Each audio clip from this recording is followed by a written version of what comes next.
Om Namo Bhagavate Vasudevaya. Om Namo Bhagavate Vasudevaya. Om Namo Bhagavate Vasudevaya. All together, please. Om Jnana Timarandasya Ganandana Salakaya Chakshurun Militam Yena Tasmai Shri Gurave Namaha.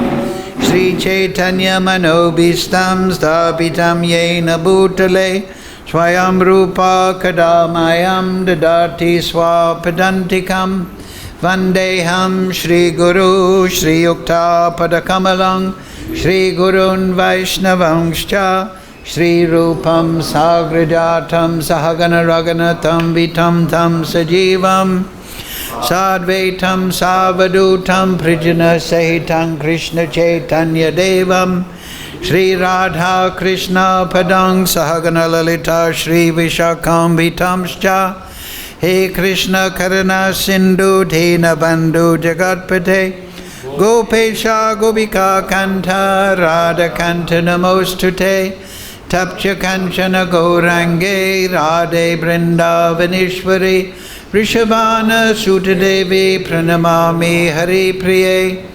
Vanchakalpatarubhyascha Kripa Sindhu Bhaivacha Patitanam Pavnebhyo Vaishnavebhyo Namo Namaha Shri Krishna Chaitanya Prabhu Nityananda Shri Advaita Gadadhara Shivasati Gaura Bhakta Vrinda Hare Krishna Krishna Krishna Hare Hare Hare Ram Ram Ram Hare Hare. So reading from Srimad Bhagavad-Gita as it is, translation and commentary, His Divine Grace Srila Prabhupada. Today's chapter is 14, entitled The Three Modes of Material Nature. And today's verse is number 16. Please repeat. Kamanaha Suktasyaha Yuhu Satvikam Nirmalam Phalam Rajasas Tu Phalam Dukam Ajnanam Tamasaha Phalam Kamana Sukritasyahu Satvikam Nirmalam Phalam Rajasastu Phalam Dukam Ajnanam Tamasa Phalam. Okay, word for word, please repeat. Karmana, of work. Sukritasya, pious. Ahu is said. Satvikam, in the mode of goodness.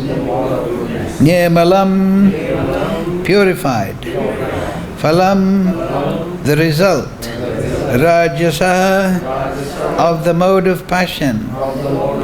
Tu, but. Phalam, the result. Dukam, misery. Ajnanam, nonsense. Tamasaha, of the mode of ignorance. Phalam, the result. Translation Srila Prabhupada. The result of pious action is pure and is said to be in the mode of goodness. But action done in the mode of passion results in misery. And action performed in the mode of ignorance results in foolishness. Purport Srila Prabhupada. Oh, please repeat. The result of pious action is pure and is said to be in the mode of goodness. But action done in the mode of passion results in misery. And action performed in the mode of ignorance results in foolishness. Purport. Srila Prabhupada. The result of pious activities in the mode of goodness is pure. Therefore, the sages who are free from all illusion are situated in happiness. But activities in the mode of passion are simply miserable. Any activity for material happiness is bound to be defeated. If, for example, one wants to have a big skyscraper, so much human misery has to be undergone before a big skyscraper can be built. The financier has to take much trouble to earn a mass of wealth, and those who are slaving to construct the building have to render physical toil. The miseries are there. Thus Bhagavad-Gita says that in any activity performed under the spell of the mode of passion, there is definitely great misery. There may be a little so-called mental happiness, I have this house or this money, but this is not actual happiness. As far as the mode of ignorance is concerned, the performer is without knowledge, and therefore all his activities result in present misery, and afterwards he will go toward animal life. Animal life is always miserable, although under the spell of the illusory energy, Maya, the animals do not understand this. Slaughtering pure animals is also done to the mode of, is also due to the mode of ignorance. Animal killers do not know that in the future the animal will have a body suitable to kill them. That is the law of nature. In human society, if one kills a man, he has to be hanged. That is the law of the state. Because of ignorance, people do not perceive that there is a complete state controlled by the Supreme Lord. Every living creature is a son of the Supreme Lord, and he does not tolerate even an ant's being killed. One has to pay for it. So indulgence in animal killing for the taste of the tongue is the grossest form of ignorance. A human being has no need to kill animals because God has supplied so many nice things. If one indulges in meat anyway, it is to be understood that he is acting in ignorance and is making his future very dark. Of all kinds of animal killing, the killing of cows is most vicious, because the cow gives us all kinds of pleasure by supplying milk. Cow slaughter is an act of the grossest type of ignorance.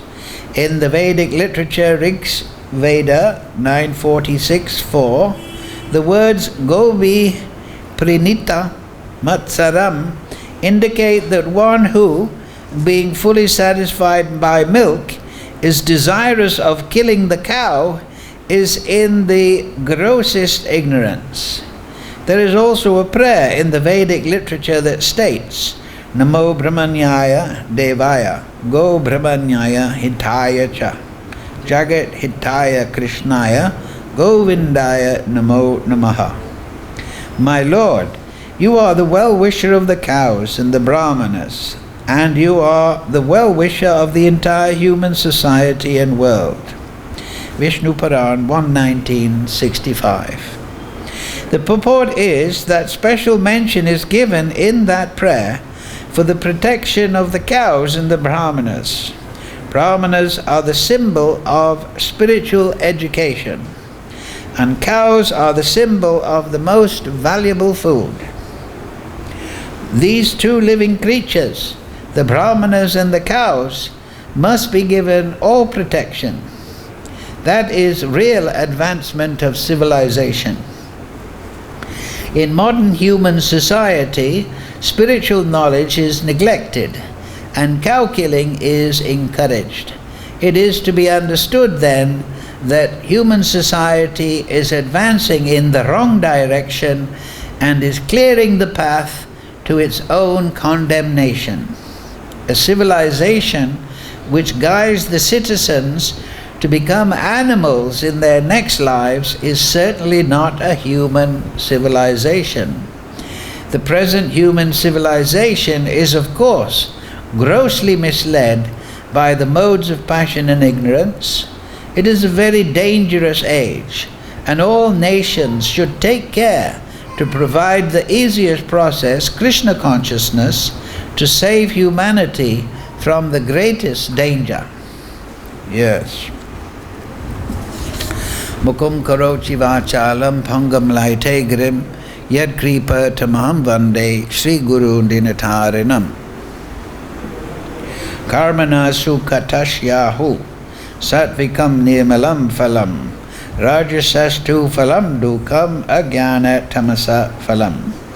The result of pious action is pure and is said to be in the mode of goodness.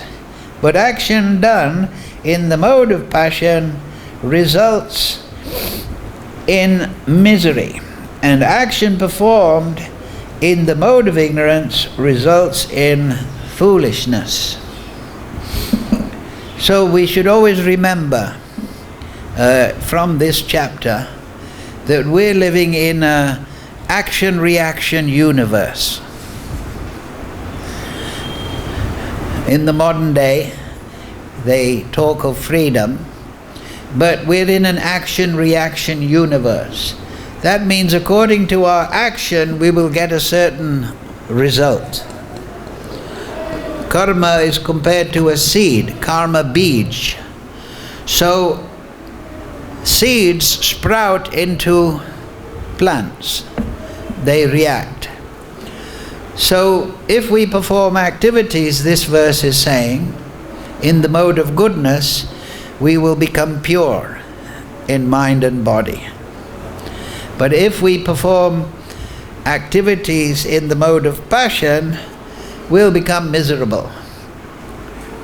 Great exertion, Prabhupada notes, in the mode of passion. If you want to build a skyscraper, you have to get the money and you have to build it all, and it's very dangerous for the workers.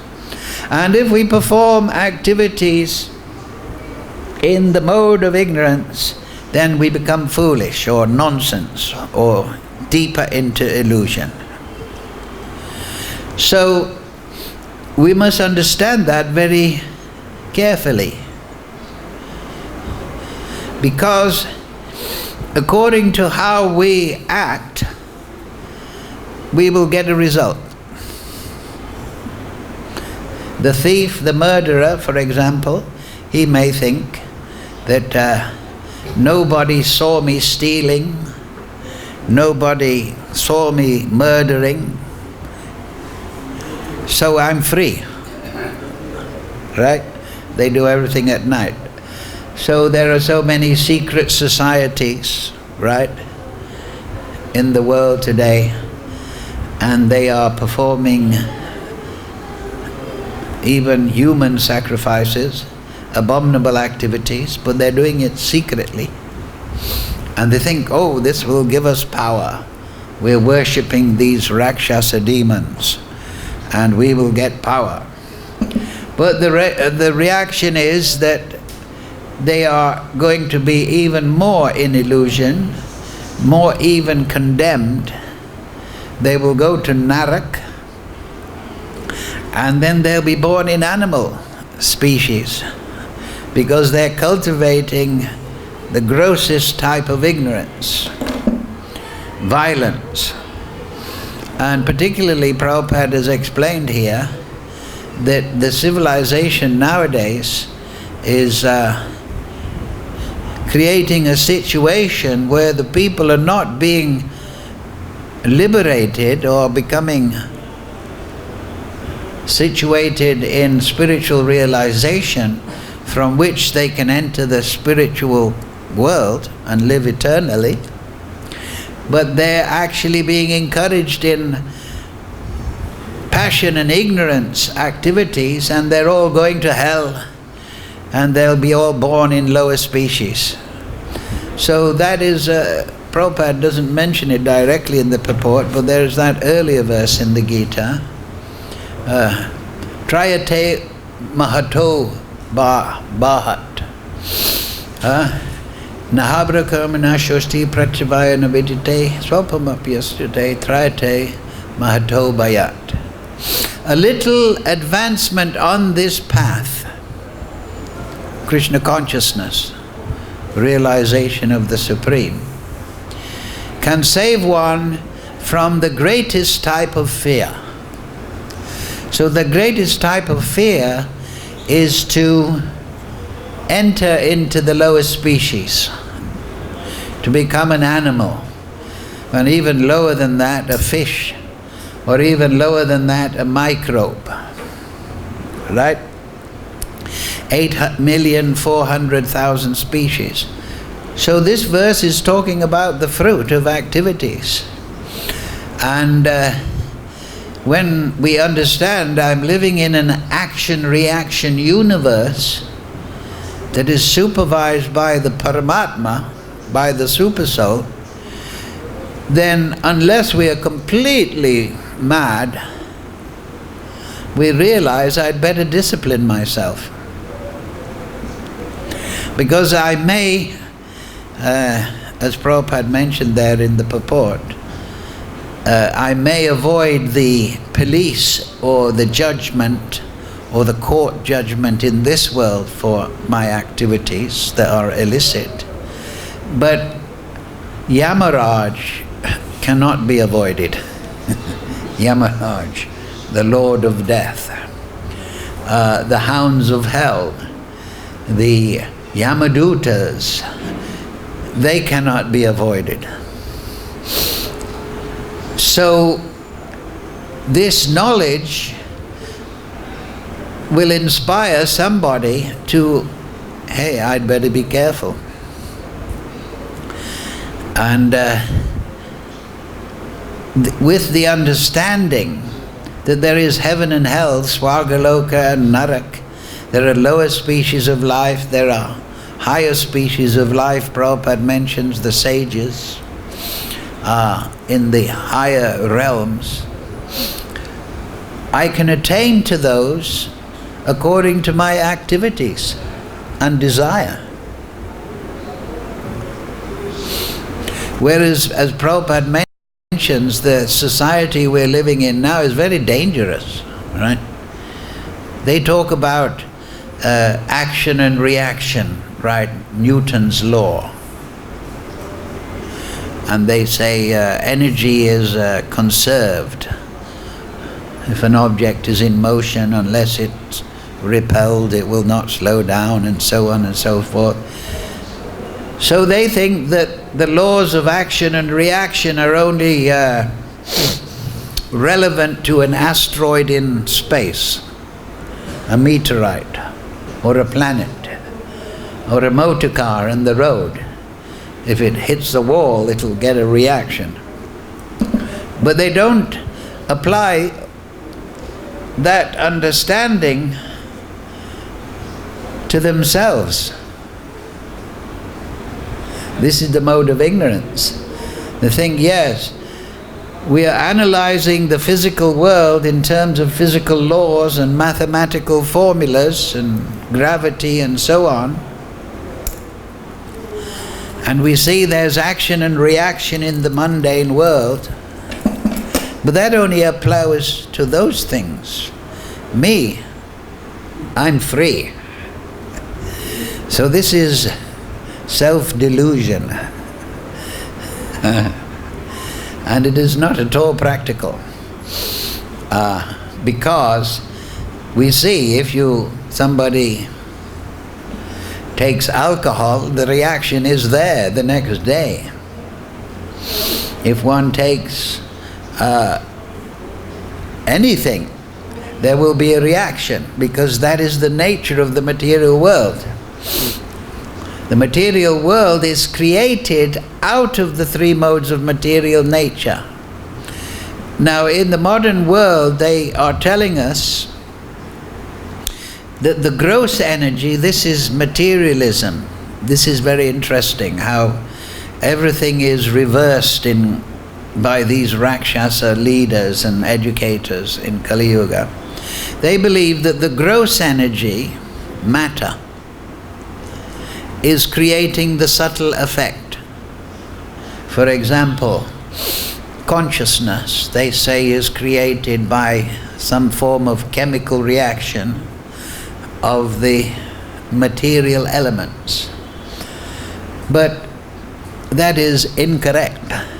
The Vedas tell us that the Kala Shakti acts in 3 phases of time: goodness, passion and ignorance. Goodness is supervised by Vishnu. Ignorance is under Lord Shiva, Tamagun. The past is what's fixed. Our passion is in the future. So this illusory conception is projected by Ahankara. It stirs the pradhan. The pradhan, this is the most subtle element of material nature, Ahankara. The pradhan is the base substance of matter, and then Ahankara, splitting into the 3 modes, acts upon the pradhan, the basic substance of matter. Pradhan is transformation of the Chit Shakti, with an admixture of tama, forgetfulness of the Supreme. So out of the mode of ignorance, the gross elements cascade out. First the Akash, then the air element, then the fire element, then the water element, and then the earth element. Out of the action of the mode of passion on the pradhan, buddhi, intelligence, is created. And the action of manas, or the mind, is created out of the mode of goodness. So the gross elements, earth, water, fire, air, ether, they're created out of ignorance. The buddhi, which is the active element, we use our intelligence to control the mind, is created out of the mode of passion, and the mode of goodness creates mind. And so you have the gross elements and you have the subtle elements. Ahankara, the base or the root, and the most fine, all coming down to the most gross, earth. This is Bhumandala. Earth is prominent, and all the other Pancha Mahabhutas, 5 great elements, are manifest on Bhuloka. And then you also have subtle element produced out of Ahankara, and that is Prasatmika Buddhi and Avaranatmika Buddhi. And these pervade the intelligence under the mode of passion. Prasadmika buddhi means intelligence, but it is throwing potency.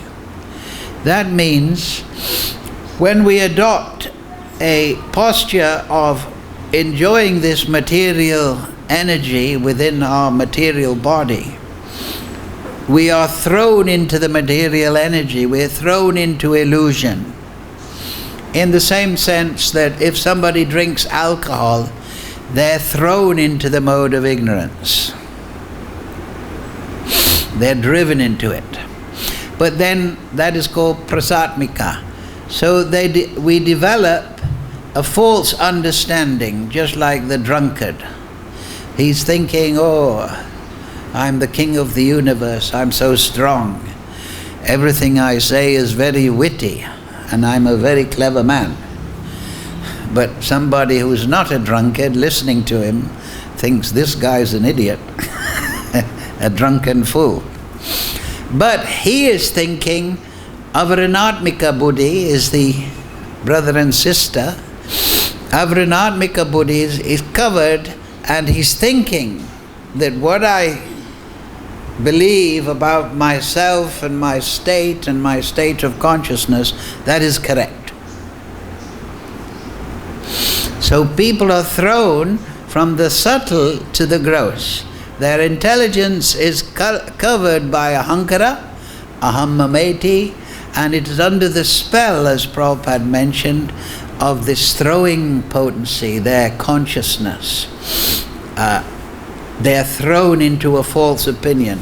Aham, I am this body, and these objects are mine. And avaranatmika buddhi means that those illusions we take to be the truth, ava, become covered. So therefore people are thrown into the bodily conception, but they also think they are the body. They very satisfied with that mental conclusion. Therefore, if you say to people, hey, you're not American, you're not Indian, you're not a man, you're not a woman, the reaction will be what? What are you talking about? Every morning I look in the mirror and I say I'm a man, I'm a woman, I'm from this state of India, I'm from this state in America, I'm from Europe, this place, and you're telling me I'm not this? Huh? So this is the spell of the three modes. But it is produced from the subtle, most subtle to the gross. Whereas we are educated in this, miseducated, to think that the subtle is creating the consciousness. The gross is creating the consciousness. It's a complete reversal. So the material objects themselves are the material modes manifest. You understand? Just like water pervades earth, air pervades earth, fire in the form of heat pervades earth, Akash pervades earth.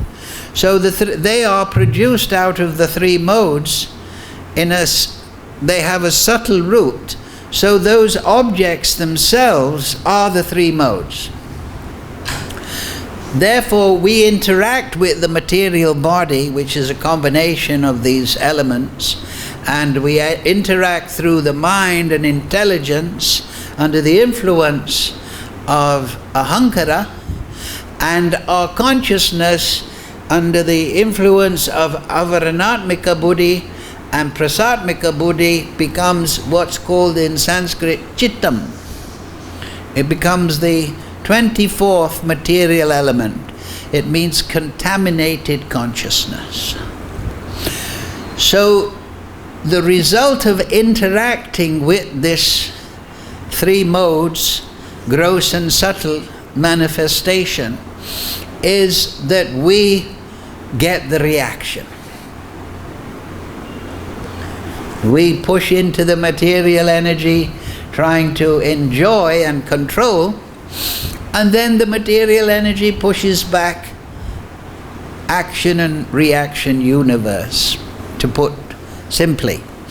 But the root is ahankara, and that is the produced out of the Kala Shakti. It is under the control of Lord Shiva. The Kala Shakti is contained within the glance of Mahavishnu. And the substance that the Kala Shakti and the modes that are produced out of the Kala Shakti interacts with is the pradhan, and the pradhan is then shuffled or cascaded into all these elements. The Pancha Mahabhuta, the mind, the buddhi, all these things, they're coming from this subtle action. And that attachment, that endeavor for enjoying, we consider to be the best thing to do. Avaranatmika buddhi. I am this body, I am those things that are associated with this body, my land, my family, my house, these are mine. But this is our illusion. In the Ishupanishad, Ishavasya idam sarvam yat kinchat jagajam jagat. Everything is controlled and owned by the Supreme Lord. But we are claiming ownership. Aham mameti. These things are mine. So everyone in the material world is a thief. Because they are claiming this material energy is mine. They're claiming this body is mine. My watch is mine. My kurta is mine. They belong to me. But you're not the creator. You didn't make a thing. You yourself are a creation. You don't even belong to yourself. Krishna says, Mavai Vangsa Jiva Loke, Jiva Bhuta Sanatana. The living entity, what to speak of all the material production, are Mama Angsa, my parts. We don't belong to ourselves, we belong to the Supreme Lord. And all the material energy, that belongs to the Supreme Lord. But we're claiming that I belong to myself, and the things of this world that I can grasp, they belong to me. So we have the mentality of a thief. We're claiming that which belongs to the Supreme Lord belongs to me. So thieves are due to be punished by the state. And the punishment is rebirth. And so if we're a thief in the mode of ignorance, if we claim this alcohol, this smack, or this drugs, we commit violence, then the reaction is that we become animal, we go narak. If we're in the mode of passion, we become miserable because we never attain. The mode of passion is unlimited desire. I want money, I want status, I want sex life, I want the good things in life. But we never attain those things, and even if we attain them, there's only a fleeting flicker of happiness. So we become miserable. But in the mode of goodness, and the codes of religiosity in the basic form, beginning form, they teach us to live a sattvic, regulated life. As Prabhupada explains in the purport, you should not eat meat and intoxications. You should eat sattvic foods. You should eat milk, vegetables, fresh fruit, fresh grains. But even better than that, you should offer it to the Supreme Lord. Then it becomes spiritualized. And so that is a food, for example. But then our activities should be in Sattva-gun. If we're married, we should perform our activities in a sattvic manner. We should protect the wife and children. We should maintain the wife and children. We should guide the wife and children in spiritual knowledge. But then, not for a material fruit, but we should do it as an offering to the Supreme Lord. Yajna, that's yajna. You perform your duties as an offering. But offerings should be in the mode of goodness. Then we become spiritualized, our soul starts to grow in realization of the Supreme Lord, and we transfer to the spiritual world. So, understanding that, as this verse explains, that there's a result to our activities is very important. But better than that is to break the cycle of material result and use our life under the codes, Dharmam Shakshad Bhagavat Prinihitam, to use our life in a sattvic manner, a sense of duty, sense of mental balance, avoiding greed and intoxication, meat eating, all these things, and then we can offer our lives to the Supreme Lord. As Krishna says in the Gita, I give you the most confidential knowledge, Arjuna. Manmana, fix your mind on me, transcendental Lord, make me your goal, not material status and enjoyment. Bhavamad Bhakto, how will you do that? You can only do that through devotion. Bhakti-yoga abhijanati. So you worship priti purvakam, as Krishna says, tesham evanukam patham, priti purvakam, dadami buddhi yogam tam yena mamma puyantite. And then, if you're a devotee, if you're offering in a devotional way, madhyaji, your life is a offering to the Supreme Lord, then Krishna gives you intelligence. He gives you realization, buddhi yoga. Your intelligence becomes purified. And then, yena mam upayantite, and that intelligence is how to attain transcendent birth, how to wake up the soul. So this is the essence of yoga. That yes, we're in this action-reaction material universe, but we have an ability to choice, to make choices. If we choose the tamasic life, we go into animal species, we become low. If we become a drunkard, right, we lose all sense of intelligence, as the verse says here, we become foolish, we destroy ourselves. If we become passionate about, I want to enjoy this world, then we only become miserable because we perform activities that don't bear any fruit of happiness, because it's the mode of passion. Mode of passion means burning fire of desire. So nobody's happy in a fire. But if we live a sattvic life, that is balanced and full of goodness and generosity and truthfulness, then the senses, the body and the mind become purified. And we feel a sense of happiness. We feel a sense of fulfillment because we're realizing Krishna. And then we can go from goodness to Vishuddha Sattva, which is pure goodness, which is transcendence.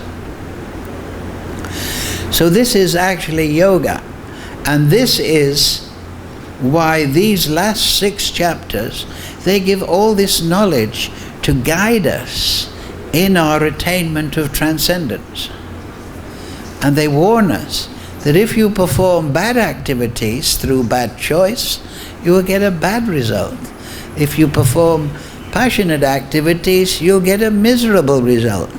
But if you perform your duties in sattva gun, then you'll become fulfilled, and from that position you can realize the Supreme Lord. And you'll be able to understand the Shastra. You'll be able to understand, you're all devotees, so you're living sattvic life, so you can easily understand, yes, I'm not the body. Right? Every devotee can understand that this body is my vehicle. Just like the driver is in the car, the soul is in the body. Everyone can understand that in sattva gun. But if you say that to a drunkard or a passionate materialist, what do you mean I'm not the body? What does that mean? It just doesn't compute, to use a modern term. It won't shuffle into place. There's a virus in the operating system and it's scrambling the calculator. The code is, computers run on code apparently. The code is scrambled, it's mixed up. But in the sattvic life, the code is working clearly. It's like Linux, not Windows. It's not susceptible to viruses. So you can understand clearly. So this is imperative, because as that verse says, Trayate Mato Bayat, that if you make a little advancement in Krishna consciousness, even if you don't become perfected in this life, that advancement is your permanent possession, because it's spiritual. It's beyond the material energy. It doesn't wax and wane. It is your permanent advancement. So that is the purpose of human life. That is the special benediction, potency of human life. We can't enjoy like the animals. We can't run as fast as a cheetah or a gazelle, right? We can't eat as much as an elephant. We can't have sex as much as the monkeys and the pigeons. All these material animal forms we can't see as well as the eagle in the sky 3 miles high, or the vulture. We can't see, we can't run. We think, oh, Olympic champion, because I can run a mile. Most people, they can't even run 100 yards. But animals, they can run all day. We think, oh, we have such great gymnastics. But the monkeys, they can perform gymnastics from birth. Right? They don't need to buy an aeroplane ticket. They can fly from here to South Africa. Right? So they have all these material. You want to be like hang gliders. Okay, you want to be a hang glider. In your next life, you can be a vulture or a bird in the sky. You want to go surfing. Well, instead of being a surfer, you can become a shark or a dolphin, right? You want to eat a lot, you can be a sperm whale and eat a ton of krill every day. Filter it through your mouth, right? Like the Japanese, they like to eat raw fish and they spice it. So you want to eat raw fish? Okay, then become a shark. Then you won't have to pay, it's free. So the human form of life, we have restricted sensual ability, but our mind, our intelligence, the soul is very near the surface in human life. So if we practice Shravanam, hearing from Guru, Sadhu and Shastra, if we chant Hare Krishna, Krishna Krishna, Hare Hare, Hare Ram, Ram Ram, Hare Hare, if we practice Smaranam, remembering the form of Krishna, the Leela of Krishna, that is very beneficial. If we Pada Sevanam, if we come to the temple and we just sweep the floor, or make a garland, or even just give a donation, 10 rupees in the box, and we take nice prasadam, archanam, vandanam, if we recite the Shastra, then very quickly, and we live a pure life, therefore regulative principles, no meat eating, no intoxication, no illicit sex, no gambling, these things should be avoided. And we should avoid greediness for other people's wealth, and let what is our karmic fruit under the guidance of Krishna, let that come to us. Then we live a sattvic life, then we can get eternal life. In just a few lives. That's why it is said in the Bhagavatam, what does it say? Kirtan Kale Dosha Nide Rajan. O King, Kali Yuga is an ocean of faults. Kale Dosha Nide Rajan Asti Eka Mahad Guna. But it has one very good guna, quality. Kirtanadeva Krishnasya. By chanting the kirtan of Krishna, Mukta Sangha Param Vrajat. One can become liberated. Right? So therefore, Kali Yuga, the process given by Chana Avatar, Gonitai, Radha Krishna Nahiyanya, is this Kali Yuga is the best age. Because in other ages you read of the sages meditating for thousands of years, performing austerities for thousands of years, breathing exercises, jnana, yagya, archanam, very elaborate. But in Kali Yuga, you get some tulsi mala, you put tulsi mala. Prabhupada said, if you just put a picture of the Panchatattva in your house, this is a statement by Prabhupada, and you take vegetarian foodstuffs, pure milk, pure grain, pure fruits and vegetables, then you'll be healthy. As far as possible, avoid all the chemical stuff from the food factory. Prabhupada said, you just offer your foodstuffs to the Panchatattva and you chant Hare Krishna, then in one lifetime you go back to Godhead. So Kali Yuga, maximum duration is 100 years, we can say. Usually people much less because pollution. But in one lifetime you can go back to Godhead. You can attain eternal life. So the human being, he gets reaction according to his choices. Therefore Bhaktivinoda Thakur, he has said, forget the past that sleeps, and near the future dream at all, but act in times that are with ye, and progress ye shall call. People are always, forget the past. Don't be neurotic. Don't think, I'm a poor man because of this, because of that. I'm a victim of the past. Don't think in that way. And don't dream about the future.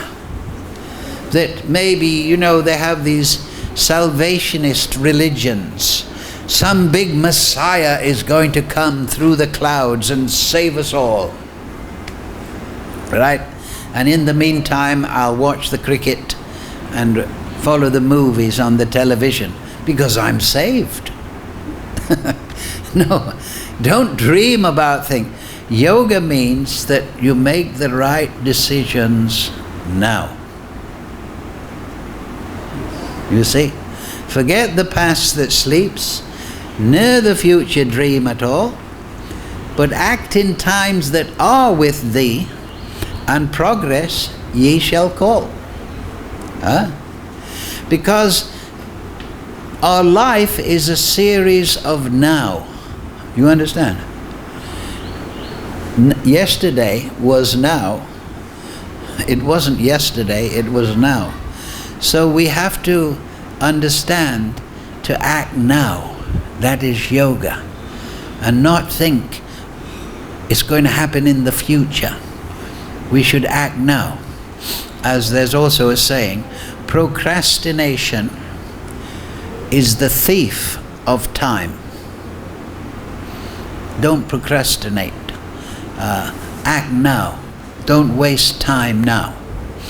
And take advantage of Guru, Sadhu and Shastra.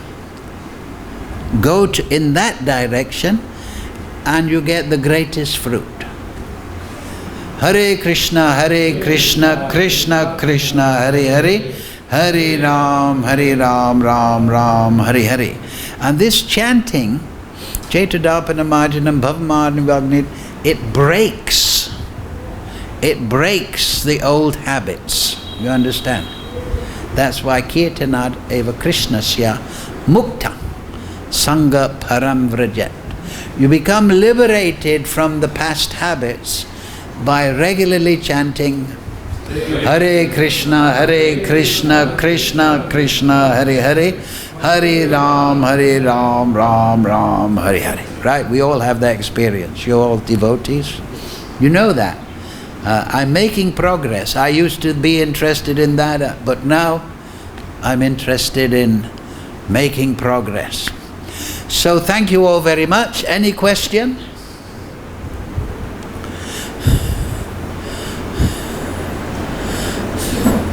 Yes, go ahead.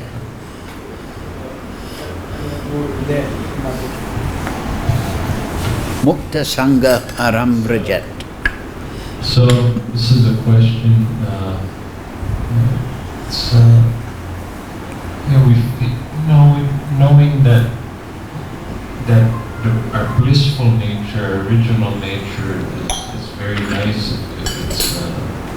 focused on love of God, it makes this idea of clinging to the material energy and growing separately from Krishna distasteful, but it's just like, it's really difficult to think of us, of how we became envious of God in the first place. Well, you should read chapter 15, Jaiva Dharma. Jaiva Dharma. Yeah, and it's all explained there. Okay. Sometimes the conception is there that I was in the spiritual world, but we're Tatastha Shakti. If you read 11th verse of the Brahma Samhita, the Tatastha Shakti, he decides, shall I go to the spiritual world or shall I go to the material world? But nobody falls from the material, spiritual world. Nobody falls from love of God. This is a common misconception, and it is not Shastric. And if you want all the detail, chapter 15, Jaiva Dharma. We fall from a neutral state after emanation from Mahavishnu, Krishna in the form of Mahavishnu. You'll read it all there. All the slokas are there from the Upanishads. All reason and argument is there. They explain that the living entity is like a fish in a river. He comes to consciousness and he can go to the right side or he can go to the left side. He can choose. If he accepts his role as servant of the Supreme Lord, ecstatic servant, he goes to the spiritual world and his spiritual nature fully blossoms. If he decides, I will serve myself, he goes to the material side, Tatastha Shakti. Just like here, there's a margin between these two pages. So, if I put my hand here, I can go this side or I can go that side. If I decide to serve the Supreme Lord, I can go this side. If I decide to turn away from the Supreme Lord and serve myself, I go this side. But there's no disturbance in the Golok or Haridam. Nobody is becoming envious within the spiritual Leela. That is a gross misunderstanding and completely discarded by all the Acharyas, not even mentioned by the Acharyas because it's so mistaken.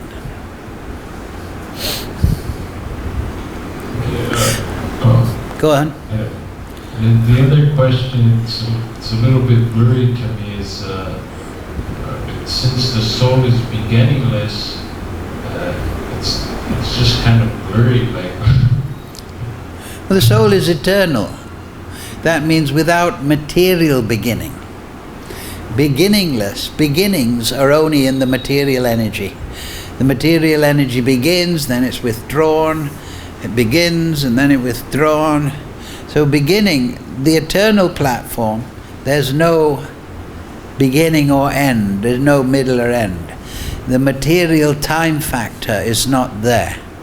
In this material world, everything begins just like you began, say 30 years ago or something, your body. And there's a date in the future which it will end. So the material energy, it is pulsed out of the Pradhan by the glance of Mahavishnu. Shiva and Shakti interact. All the material elements created in sequence. You can study 3rd canto, chapter 25 of the Srimad Bhagavatam. Lord Kapila's teachings to Devahuti, the details are there. There's some mention also in the 11th canto in the Bhagavad-Gita, chapters 28, 29, 11th canto, Jnana Yoga and bhakti-yoga. So you can study all that, satisfy your mind.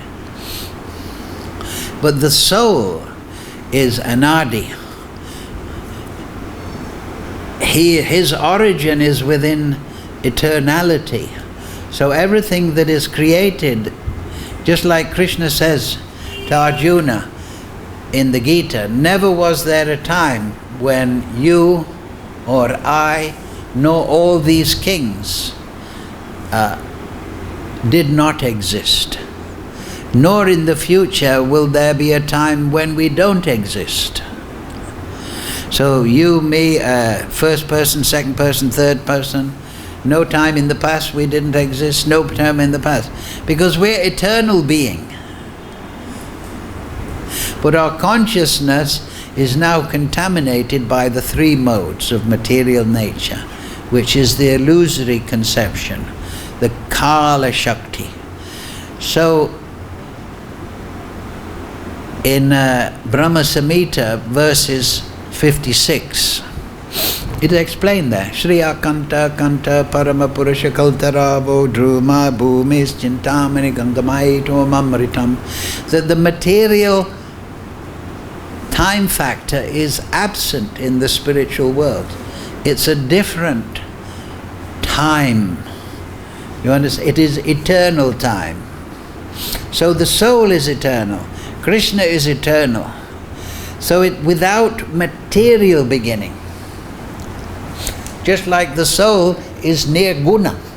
It's without material quality. So the spiritual world is the superior energy.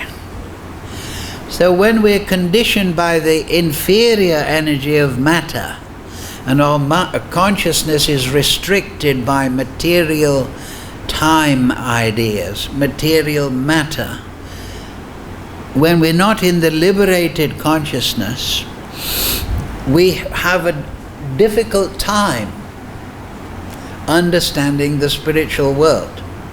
Atak Shri Krishna Namadi Nabhavad Graham Indriya. Krishna, his name, form, qualities and pastimes, they are not to be grasped by the material. They are spiritual. So how do we realize Krishna? Sevan Mukhi Jivada Swayam Eva Spuryada. That Krishna reveals himself within purified consciousness of the living entity, spurti. You understand? So Krishna is not understood by the material body and mind. He's understood by purified consciousness. Chetudapanamarjanam, the mind is first purified. Bhavamaha nivagni nivapanam, then the material passion becomes less. Then this is a good thing. Then vidyavadu jivanam, then the soul begins to realize his spiritual nature. And then anandam buddhivardhanam, once the soul is situated within his own self, not a conception, illusory conception of the material body, but when the soul is situated within himself, with purified consciousness as his instrument, then anandam buddhivardhanam. Then you can grasp ananda. You can become ecstatic. Prabhupada explains here, the sages, they're happy, they're blissful. They float in the bhakti rasamrita sindhu, the ocean of rasa. Krishna is rasava saha. He is the embodiment of all spiritual rasa. But you can only jump and you can only grasp that ocean of transcendental rasa with purified consciousness and the blessing of Guru, Sadhu and Krishna himself. You understand? Okay, that makes sense. And I don't know if you can explain any further. You said that sometimes the soul is in a neutral state. It's neither in the spiritual world or well, in the pradhan, that is spiritual actually, because the pradhan is the emanation of Mahavishnu. So the natural function, the soul is always created on the transcendental platform, but the Tatastha Shakti has a choice. Do I accept the Supreme Lord, or do I reject? Just like in this world, that famous cartoon that Prabhupada quoted. There was in the newspaper in America or something like that. There was a devotee, and he was saying to somebody, chant, chant, chant. And the person was saying, can't. So that is our free will. We can choose spiritual life or we can reject. So that is the essence of our nature. We have choice. But according to how we operate that choice, we get a result.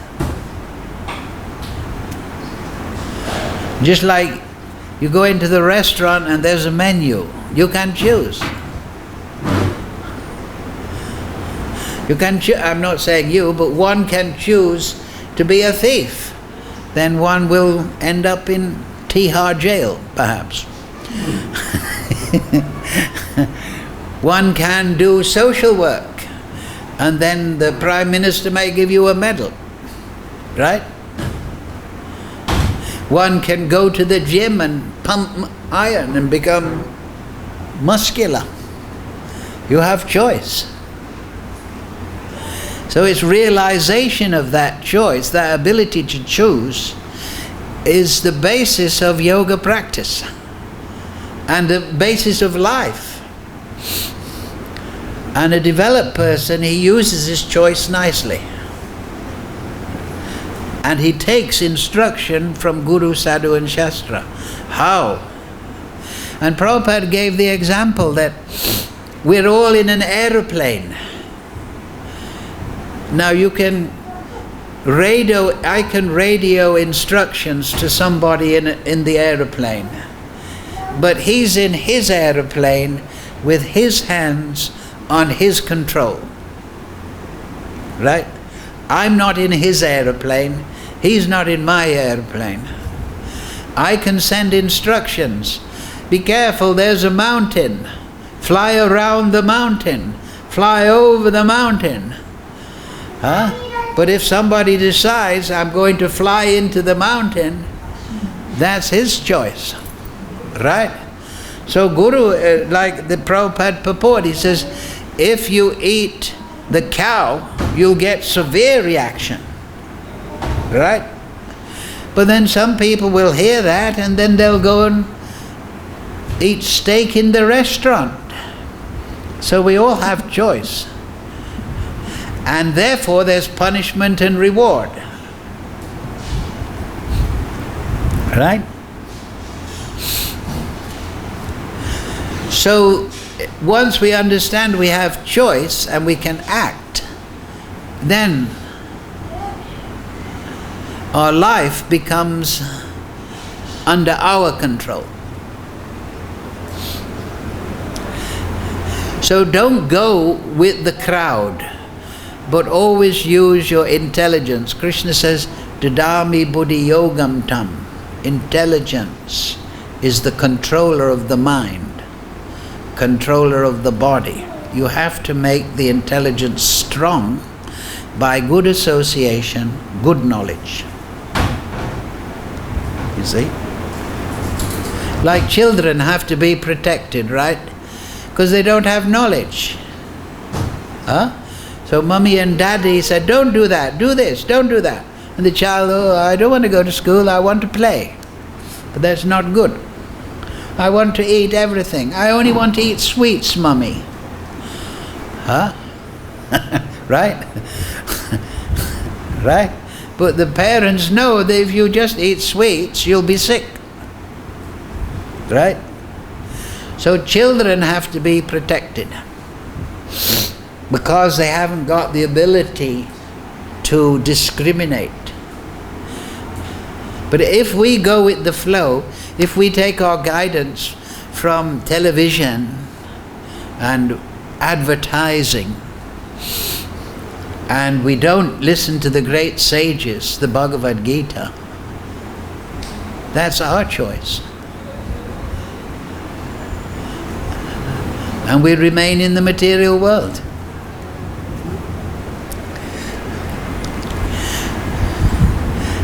And so Guru can give all instruction. Just like you go to the doctor, you say, "Doctor, I got a bad stomach."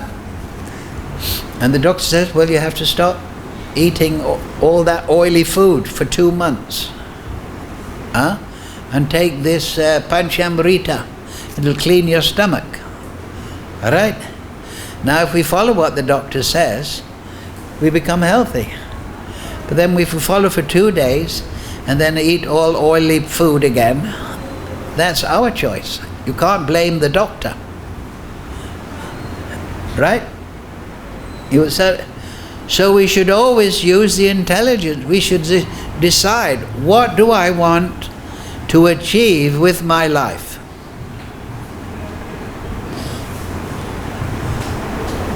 Clear? Choice. Mataji. Everything is clear, but one thing I want to ask, that I feel that there are two opposite things which are struggling in a living entity. Like one is Atma, which really is a divine thing, like God, and which is always without any modes of nature, as I understand. And the Atma doesn't want to fall into the trap of Maya. That's what I feel. No, he has a choice. Atma has a choice? Yeah. Okay. Just like a man, he's sitting at home and he's thinking, if I go out and start to the English wine shop and buy alcohol, I'm going to get drunk. If I stay at home and look after the wife and kids, I'll feel happy and I'll be doing my duty. Right? So he decides, I think I'll go and get drunk. So then his marriage becomes very loose and weak. The wife becomes frustrated. The children don't get guided properly. And he goes to hell for not doing his duty. So we choose. This is the point. Now that in the material world, this modern psychology, oh, I'm a thief because I'm a victim of what happened in the past.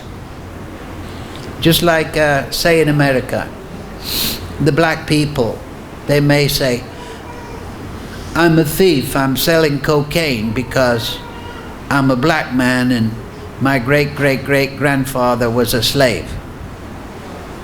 Right? This modern day psychology is like that. Right? Everyone is a victim of the past. But that is stupid idea. Yes, you are now because of your past. But now, don't blame your past. Exert yourself now. This is the point. You have to take responsibility instead of blaming somebody else. Just like if I go to the judge and the judge said, why did you steal from the bank? I said, well, because in the past I was very poor. Because my father was a poor man and the devil made me do it also. Then the judge will say, you're a crazy fellow. Go to prison and we'll give you medical treatment. Why did you beat this man? Oh, the devil made me do it, Your Honor. It wasn't me. So it's in the Garuda Puran that if you're sinful and you go before Yamaraj and you say, Yamaraj, you know I did all those bad things. I was a murderer and a killer and I didn't look after my parents and my children. I threw them aside. But it wasn't my fault. It was because of the modes of material nature, and my daddy and mummy didn't treat me properly, and you should forgive me because it's their fault. Then they get greater punishment then if they go before the judge, right? If you go before the judge, even in this material world, and say, Your Honor, I'm a terrible, crazy fool. Please help me to correct myself. I accept all responsibility. Then the judge will think, this man is ready to be, he wants to correct himself, right? You understand? So we have to take responsibility. This is the point. And we can't blame Maya. I once read an article written by a person who said, under illusion I made this decision. No. Illusion follows your decision. You understand? You decide to drink alcohol, then the intoxication comes, then the illusion comes. If you don't drink the alcohol, the illusion doesn't come. Maya follows our illusion. Our decision, rather. You understand? And we all know that. Even the thief, right? The thief, he's sneaking around at night and he's thinking, and Paramatma in the heart is saying, don't do that, don't be a thief. Don't, be an honest man. I'll guide you, I'll help you. But the thief is thinking, no, I want to be a thief. I want to steal that plasma TV. So then he gets his decision, you see. So we always want to blame, like the Christians or the Muslims or whatever. They blame Satan, illusion, Maya made me do it. No, Maya follows your decision. And you're going to hell because of your decisions, not because of Maya. Huh?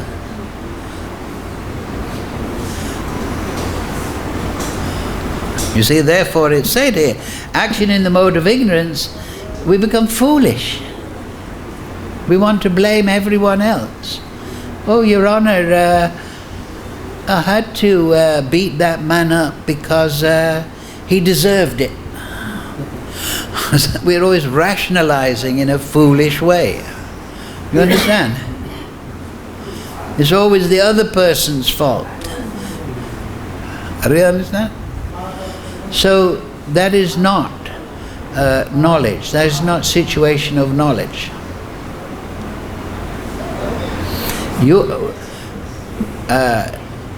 And habit becomes second nature. That is like the Japanese, they have a saying. In Japan they say, a man takes a drink, the drink takes the drink, and then the drink takes the man. So the man decides to have one drink, and then that drink wants another drink. That's drink number 2. And then the third drink, the drinks got hold of him. But it started with him taking the drink, the first glass. So from the sages, from the Shastra, we learn what is pravrittim cha and nivrittim cha, what should be done and what should not be done. Right? So therefore all the Shastra says, be honest, be modest, be kind, be compassionate, be truthful. Chant Hare Krishna, study the Shastra. But then if we decide, no, I won't do that, then Maya will follow us. Follow you, not you, but follow us into the brothel, follow us into lying and cheating, follow us, and then we'll think, this is great. But Maya is following our decision and pushing us along. Okay, that's what you want. Eko yo didadati kaman. The Paramatma will give you intelligence. That's the confusing job of Paramatma. The man is in his house thinking, oh, dear Lord, please make my house safe. And the thief is in the street thinking, oh, how can I steal from this house? So it's very confusing position to be Paramatma. Perplexing.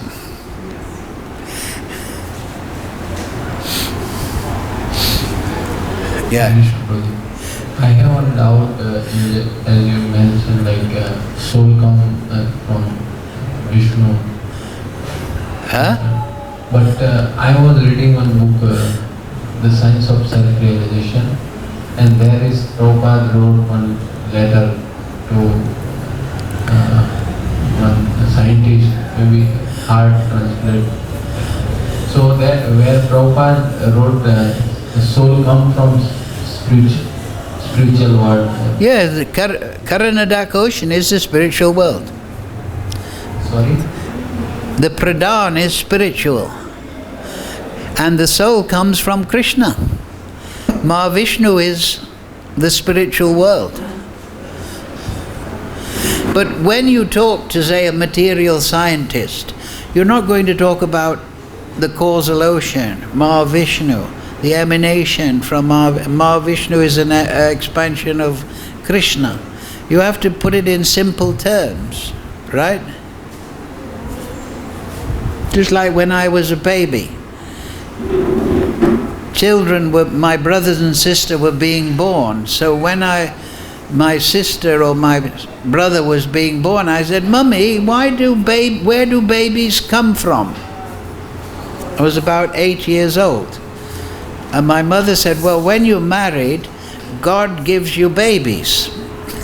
So, she's not going to tell an 8-year-old the details of the process. You understand? You see?